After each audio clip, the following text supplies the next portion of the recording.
we are just going to go over this right side. I know we started with a few of these over here, so at least those should be done. Hopefully you have been trying these out, asking for help, searching for help. Remember, we learn math by doing it, so just staring at it isn't going to help you learn it.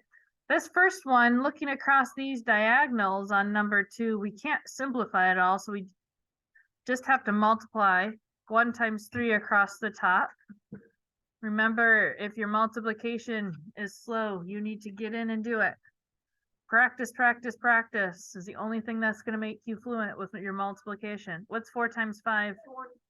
20. Can I simplify this at all? I cannot. So I'm going to cross off down here where it says hall. Here, I can take a 4 out of my 4 and my 8. 4 divided by 4 is 1. 8 divided by 4 is 2. Now when I multiply, it's just 1 times 3 and 5 times 2. So it's not Dr. Dwyer. Here, since I'm dividing, remember we can't divide fractions. We have to keep the first, change to multiplication, and flip the second. This one's really nice because that makes your 2's cancel out completely and you're left with 13 over 1 or simply 13. So 13 is down here, the cellar. Here's division again, so we have to keep, change, flip. This is not one I would want to multiply. I would definitely want to cross cancel this one because I don't know how to do that in my head. So I would take out a 7 from both of these.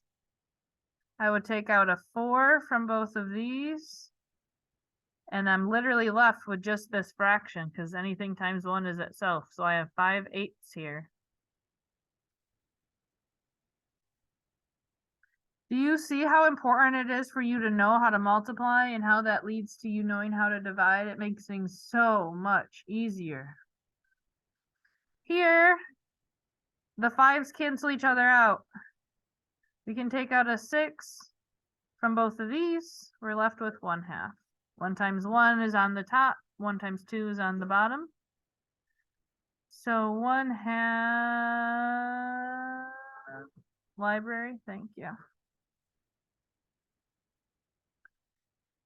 Here, I'm looking at a factor of 7 out of these, right? And a factor of 8. 4. So 1/12. Did you say 56 over whatever these two numbers? Yeah, that's difficult, right? Because what if you did not have a calculator?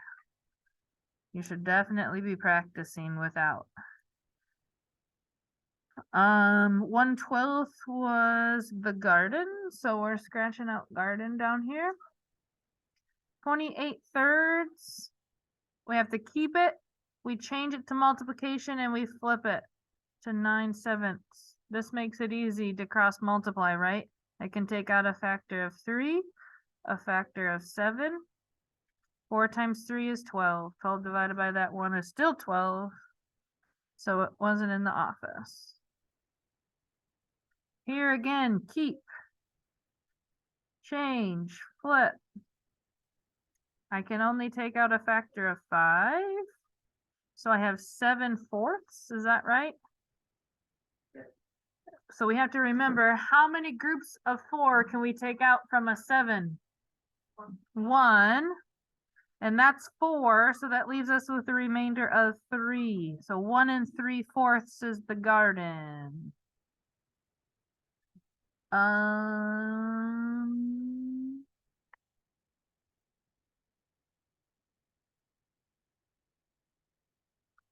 What did I say? Garden? Yes, I do mean garage. Thank you for correcting me.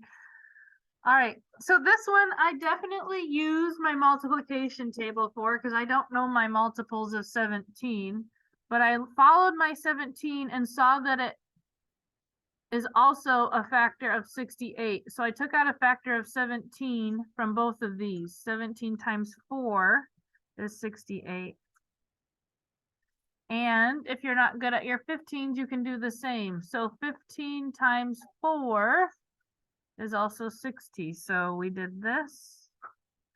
4 times 4 is 16. Is that right? So we canceled out the dining room. And then we had to keep, change to multiplication, and then flip our fraction.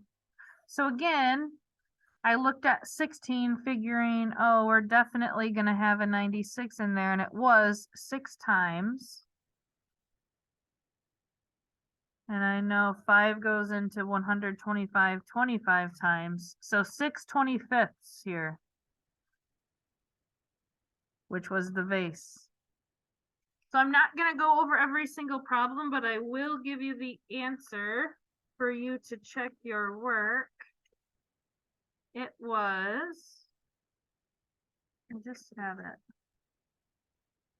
I did the whole thing last week on Friday. Well, maybe I won't give you the answer.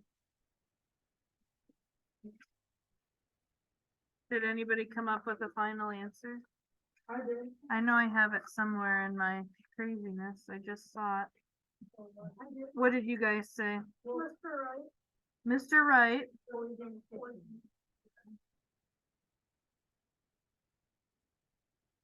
Poison. That sounds right to me. I don't know where I set my, oh, I know where it is. It's probably right in my book.